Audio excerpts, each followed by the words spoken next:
1 minute, and to read the minutes afterwards. Okay, so we call the meeting to order. Is there a motion to adopt the minutes for the April 26, 2018 meeting? Okay.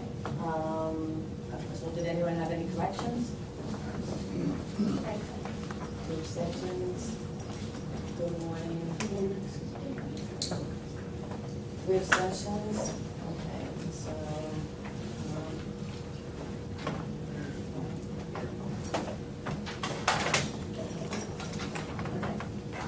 right, we'll go forward on the next thing. Simone Saloon is going to introduce OPPD proposed rule repealing several penalty schedules. So we'll just start in order with the asbestos penalty schedule. Good morning, my name is Simone Saloon, the Office of General Counsel. It's been a few months since we've seen some of these, but as you can tell from the agenda, there's been an uptick in activity. Just a reminder, these are part of the mayor's retrospective rule review. They worked with all of the agencies to look at whether there's rules that could be repealed or moved around, and they identified OCCD's penalty schedules as a set of those that could be repealed, with the enforcement agencies implementing their own penalty schedules. So this is another set of those. So the first one is a repeal of the air asbestos penalty schedule. This schedule is in section 3-101 of subchapter G of chapter 3 of title 48 of the rules of the city of New York. It contains penalties for summonses issued by the Department of Environmental Protection. And DEP is also proposing, and maybe has already proposed, air asbestos penalty schedule in their rules. I handed out, initially in the materials that were circulated, we hadn't received the certifications from Law and Ops, and we did receive those yesterday, so that's what's in front of you. It's the same rule proposal, just the additional certifications. Does anyone have any questions? Shalonda Graham, Department of Buildings. So have you guys coordinated the timeline so that way, by the time this is repealed, yours will be in It'll place? be simultaneous. I mean, Okay. we haven't had the public hearing yet on the penalty schedule, so it will obviously, the repeal will not take place until the same day that the new schedule is going to come into effect. Yeah. I have another, Elizabeth, our appointed member, I have another question for us. Are the penalties that DEP is proposing, are they the same as currently exist, or are you changing?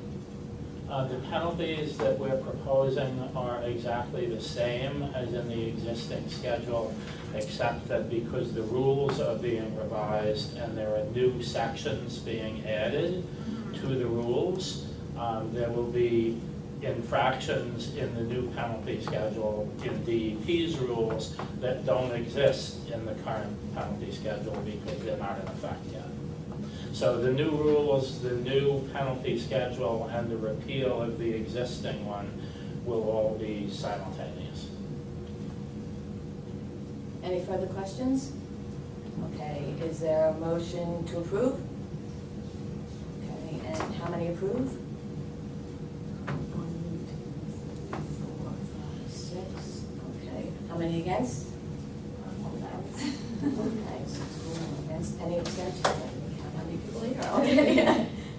Okay. The next rule is very similar, so I'll keep it short. It's the repeal of the public wholesale markets, the Fulton Fish Market, and other public markets penalty schedule. It's essentially the penalty schedules that BIC, the Business Integrity Commission, issue summonses under. And so that schedule is currently found in section 3-108 of subchapter G of chapter 3 of title 48. And they have also proposed, I don't think their public hearing has happened, but they proposed in the city record their penalty schedules. And just in case you have the same question, we do review their penalty schedules, and most of the penalties didn't change. They did add some new ones. I don't know if there's anyone from BIC in attendance that can speak further, but they did add some new penalty schedule, or some new penalties based on some additional violations that they wanted to pursue. But other than that, no drastic changes in the penalty schedule. Any other questions? Yeah, I have an overall question for all of these, I guess. Like Russ mentioned, they're gonna be, now that the regulatory agencies are taking a second look, they're gonna fill in where they see gaps, and there are gonna be other violations that can happen as a result of that. Are people who work in these industries gonna be notified in any way that the rules have changed?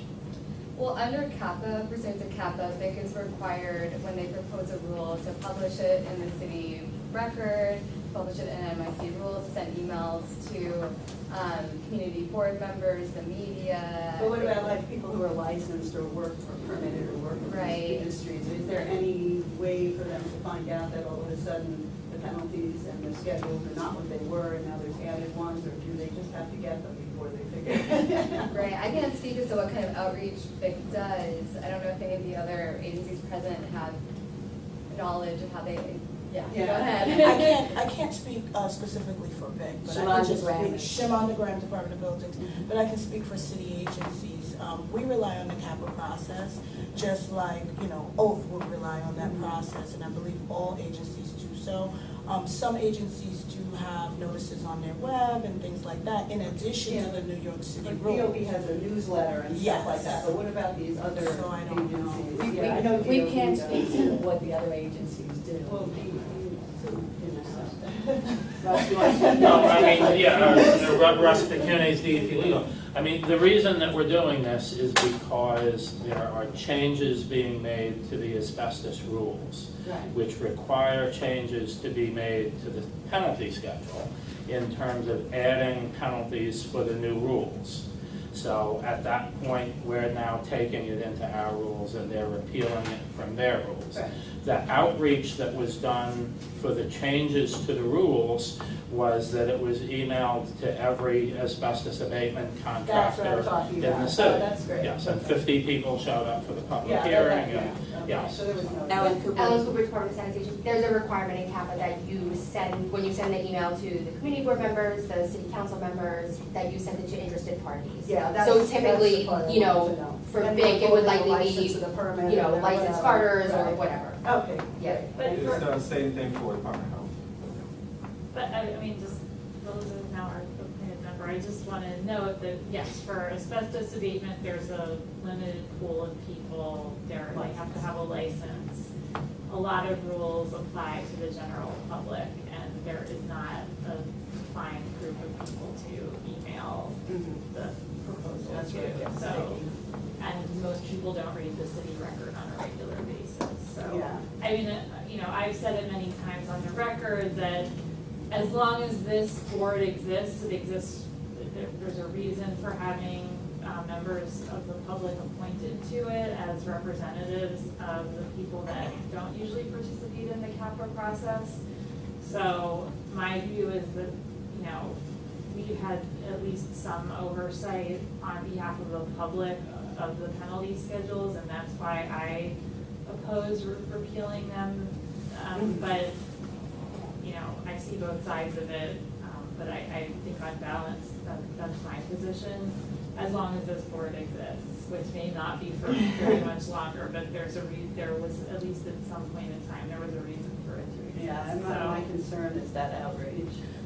Not so much that the regulatory agencies are making changes, it's the outreach that is my concern. Shimon Graham, Department of Buildings, but I just want to point out that because we send it to the community board, the opportunity for outreach exists. The community boards have access to their constituents, the addresses, so they could, if they want to, reach out to all the constituents and say, hey, because they have that access wherein we really don't. Yeah, but it's a targeted audience. The community board has their set email lists that they automatically dispatch information out on. But if you're not part of that list, they don't do general public. They only do various not-for-profits and community groups or people who are specifically asked to be included in that.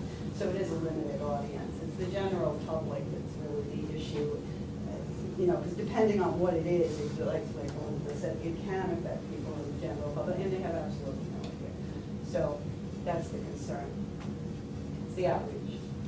Any other questions, comments? Okay, is there a motion to approve? Okay, how many for? 1, 2,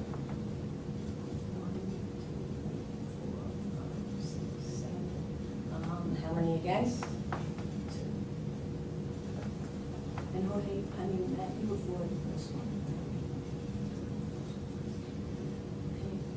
Okay, the next rule repeal, proposed rule repeal is for the general vendor penalty schedule. This rule is found in section 3-109 of subchapter G of chapter 3 of title 48 of the rules of the city of New York.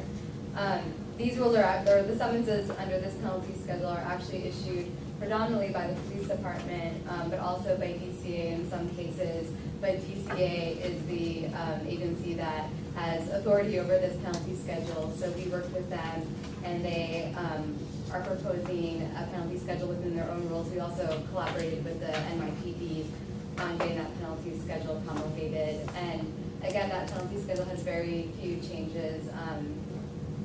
Just for your additional information, DCA did add another violation that related to people who are continuously violating the general vendor penalty schedule. But other than that, it's essentially the same. Any questions? Okay, is there a motion to approve? Okay, and how many for?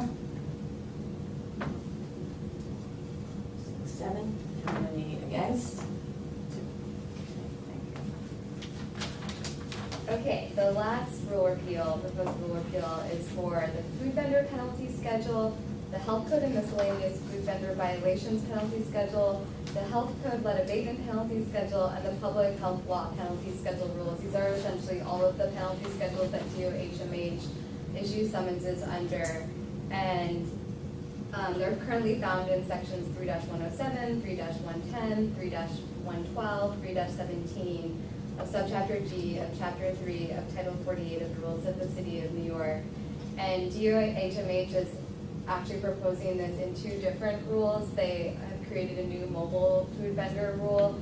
They had some legislation that is making that penalty schedule be more similar to like the restaurant grading system, and so they had to redo it to adhere to the local laws that passed. And then they're putting all the rest of the penalties in just the general penalty schedule. And they added more, or? For the mobile food vending penalty schedule, I would say it probably looks completely different because now it has these grading systems that didn't exist previously. As to whether the penalty amounts changed, I don't think they did. It just But the looks- actual violation. Right. Oh, that I don't know if I have enough information to. For the most part, the actual violations stayed the same, but it will impact like the grades similar to Right. restaurants. So. Any other questions? Okay, is there a motion to approve the new schedules? And how many for? 6, 1 abstention. How many against? 2 against. 6 for, 1 abstention, 2 against. Okay. Okay, thank you. Okay, Russell Petunias, now present. Cease and desist orders.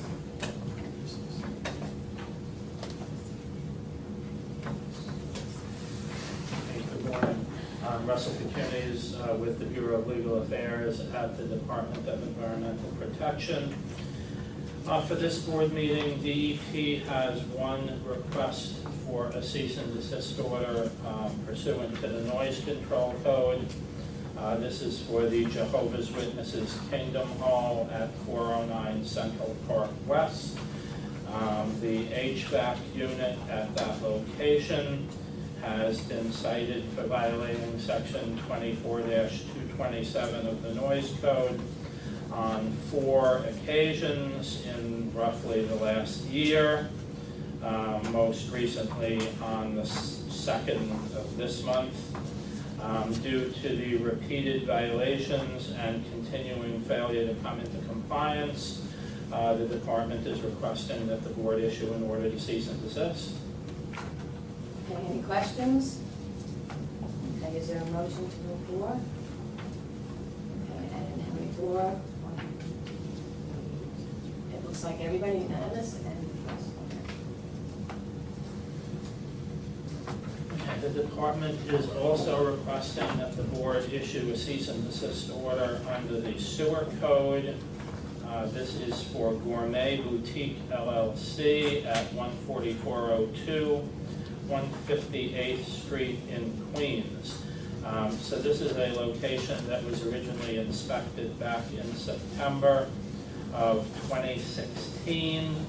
And at that time, based on that inspection, the department issued a commissioner's order to the respondent requiring them to install a minimum 2,500 gallon per minute, 5,000 pound capacity grease interceptor.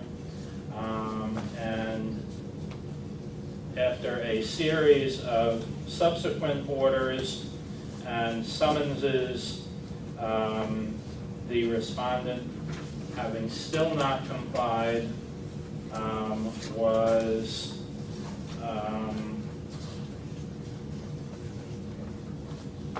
most recently in default as to a hearing scheduled for April 19th of this year.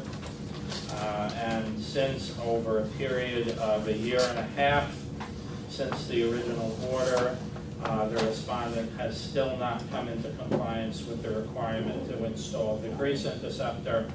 The department is requesting that the board issue an order to cease and desist. Okay, any questions? Okay, is there a motion to approve? And number 4? Okay, it looks like it's unanimous again.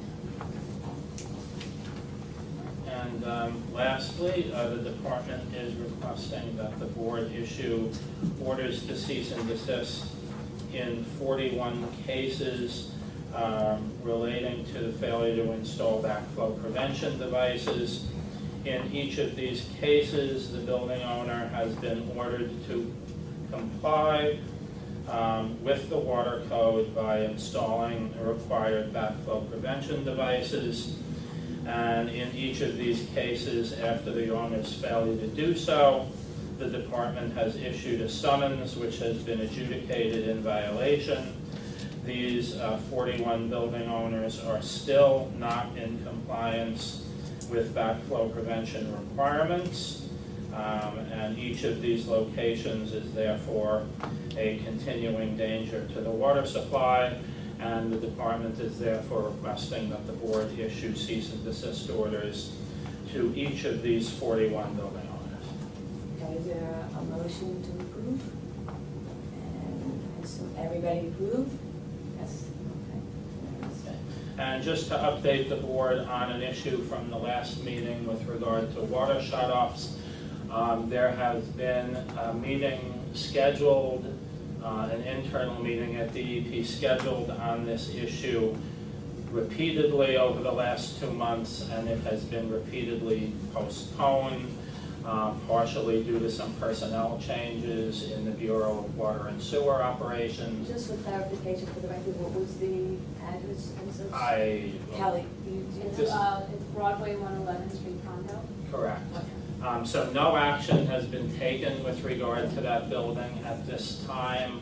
The whole issue of water shutoffs is something that needs to be discussed further internally at DEP, and particularly with regard to what we would do to address these situations at residential buildings. So for the time being, the issue is on hold and no action has been taken. So I believe that that was tabled at the last meeting, and I think it can be tabled again until the next meeting. Okay, any objections to having that being tabled? Okay, so we will. That's it. Thank you. Okay, Kelly Corso, that's what I'm going to present on the pre-sealing reports. Good morning, Kelly Corso, Assistant Director for Education for the Hearing Division. And we have 34 pre-sealing reports for the board today. 14 of the reports involve air code violations, 2 of them involve noise code violations, 1 of the reports involves a sewer code violation, and 17 of the reports involve backflow violations. 1 of the backflow reports does involve a water shut-off recommendation. I'll address that one last. For the air code cases, all of them involve the respondents' failures to obtain their operating certificates for their boiler burners. And in all the cases, the hearing officers agree with DEP's recommendations that no further action be taken because all the respondents have obtained their operating certificates. For the noise code cases, there's 2 of these. These involved noise from the respondent's kitchen exhaust equipment. And at the hearings, the respondents did present evidence that there had been work done to come into compliance with the noise code. And based on that evidence of compliance, the hearing officers in those cases agree with DEP's recommendations that the equipment remain unsealed, provided that DEP's initial reinspection and further re-inspections for a period of 180 days show no violations. For the sewer code case, this case involves the respondent's failure to comply with the terms of its wastewater discharge permit. The hearing officer in this case agrees with DEP's recommendation to discontinue the C&D order because the respondent has come into compliance. The backflow cases, in 13 of these cases, the hearing officers recommend that there be no sealing or other action based on the respondent's evidence of compliance presented at the hearing. For the water shutoff case, this case actually, For the 33 cases not involving the water code cases, any questions? Okay, I'd like to take a vote on those separately. So, is there a motion to approve the 33? Okay, and how many approved? 4? And for it. Four. Okay, that seems to be unanimous. Okay, and now we'll deal with the one portion of it. this case involves a hotel. The respondent is Bay Ridge Prince LLC, and the hotel is located at 315 93rd Street in Brooklyn. And this case began in February of 2016. The DEP issued a commissioner's order ordering the respondent to install a backflow prevention device. The order did warn the respondent that failure to comply could result in the water being shut off at the premises. In May of 2016, DEP issued a summons to the respondent because they had not complied with the commissioner's order. The respondent failed to appear for the hearing, and a default decision was issued on that summons. About a year later, in May of 2017, the board issued a cease and desist order to the respondent because a DEP record inspection had shown that the respondent still did not comply with the commissioner's order. The C&D order directed the respondent to appear in a special hearing to show why the water supply should not be shut off. And hearings were conducted between August 1st, 2017 and April 25th, 2018. At those hearings, the respondent's representative stated that there are outstanding Department of Building summonses for the premises that were preventing the respondent from obtaining a permit for installing the required device and approval of the plans. The case has been adjourned 8 times since the first pre-sealing hearing in August of 2017. And respondent's representative was advised at the hearing that water would be shut off if the respondent continued to ignore the order to comply. At the last hearing on April 25th, 2018, the respondent's representative offered no evidence of any progress towards achieving compliance or any specific information as to what's being done to resolve the outstanding buildings violations. The DEP recommended at the last hearing that the water service to the premises be terminated. And based on the lengthy history of the case, the respondent's continued failure to comply with the commissioner's order or to provide any specific information as to what is being done to resolve the outstanding building summonses against the premises, the hearing officer recommends that the water should be shut off to the premises. Any questions? Any residential people? Well, yeah, I mean, there are hotels and there are hotels, so I don't, what kind of hotel? Because some hotels are used effectively as homeless shelters, or they can be long-term Yeah. stay places I've got where people are residences living as well. in. Information about that. Well, would this fall under your meetings? I mean, Or this just is a that's the commercial, case? this is a commercial location. Well, that's what we're asking, though. Is it truly a commercial location, or are there residences above it, or? As far as I know, I mean, I didn't like look it up on the internet or anything, but it is represented to be a hotel. Right, but some hotels have been used for many years as homeless shelters because the city doesn't have What was the adequate capacity. There are some hotels that are 315. extended. 315 93rd Street. 316? 315 93rd Street. 93rd Street. Yes.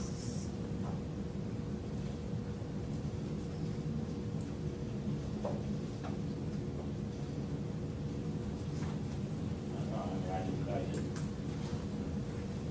well, we do other business, I can find out if we have other business to do. I can find out exactly what the nature of the hotel is, and we can come back to it if that's, Right, so, we have to do the judicial report, so I can step out during that and find out exactly what this location is, and then when we come back into public session, we can come back to this.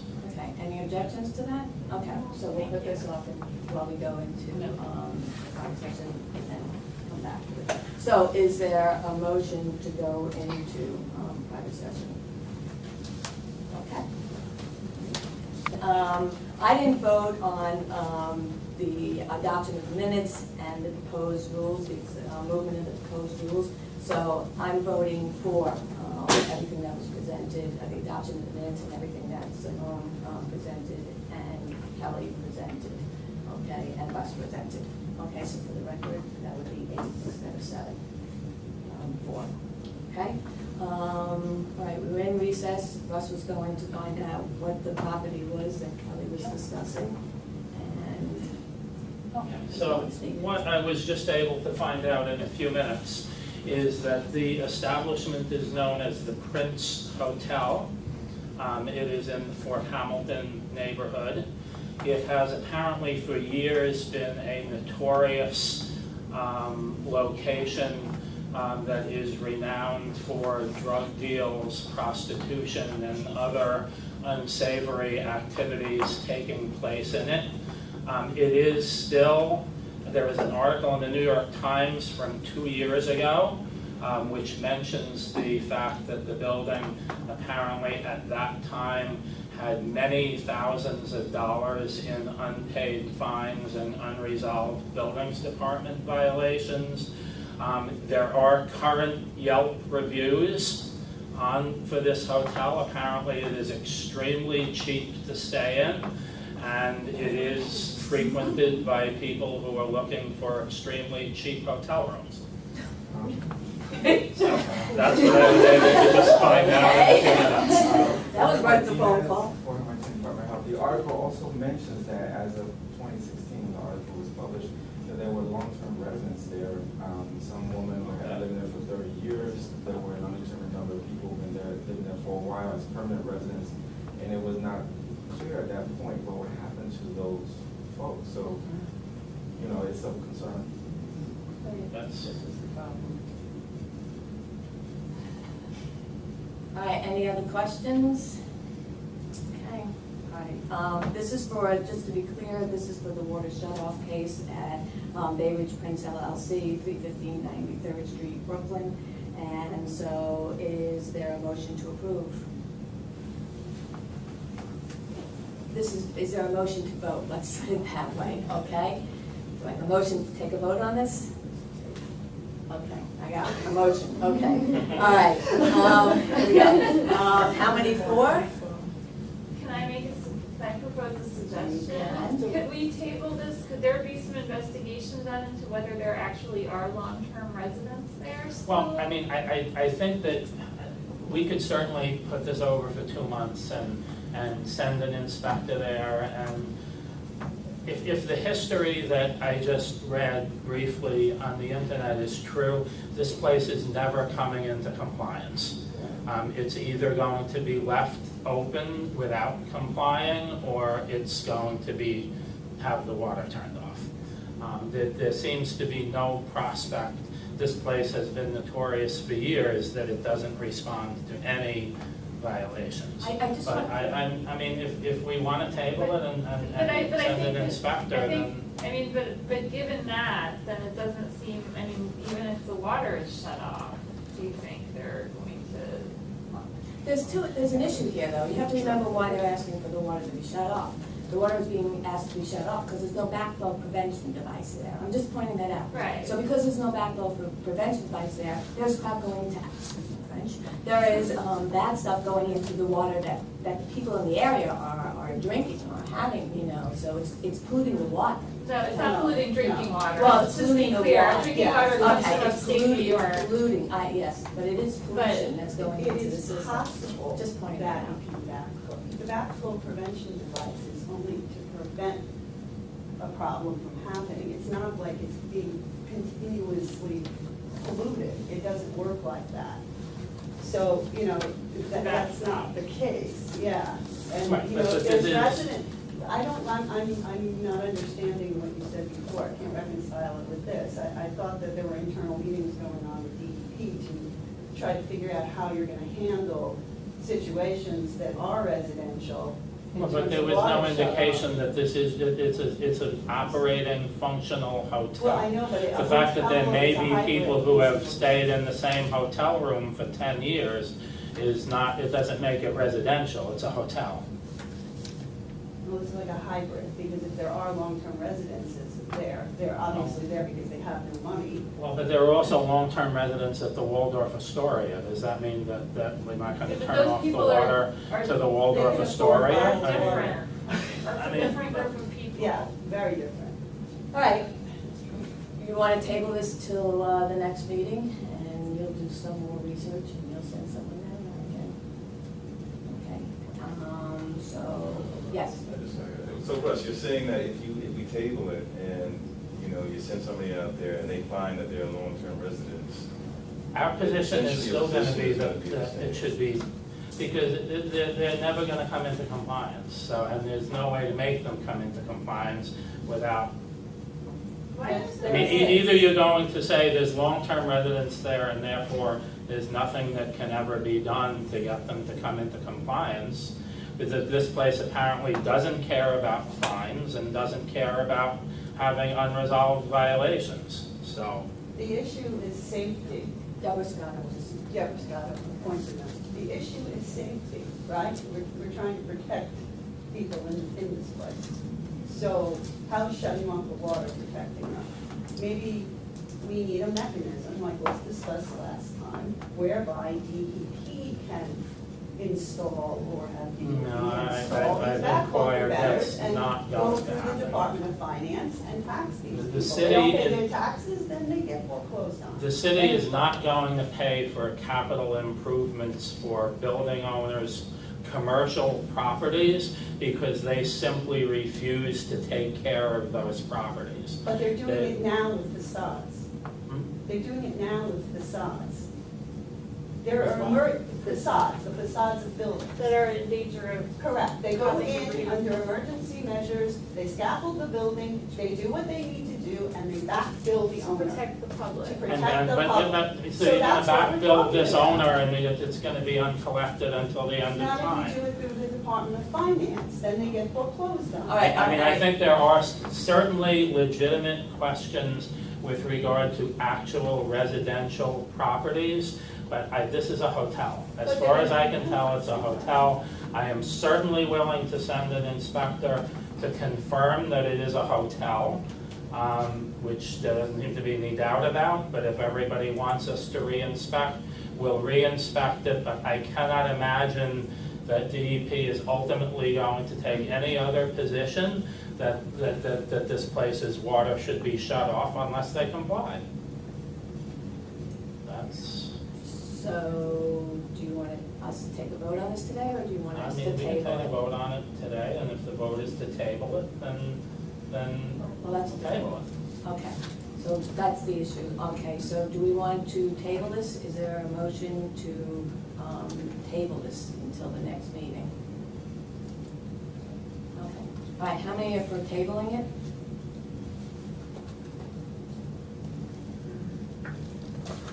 Yeah, I mean, sure. And how many are against tabling it? Okay, so it's unanimous that we'll table it till the next meeting. Okay. All right, is there a motion to close this meeting?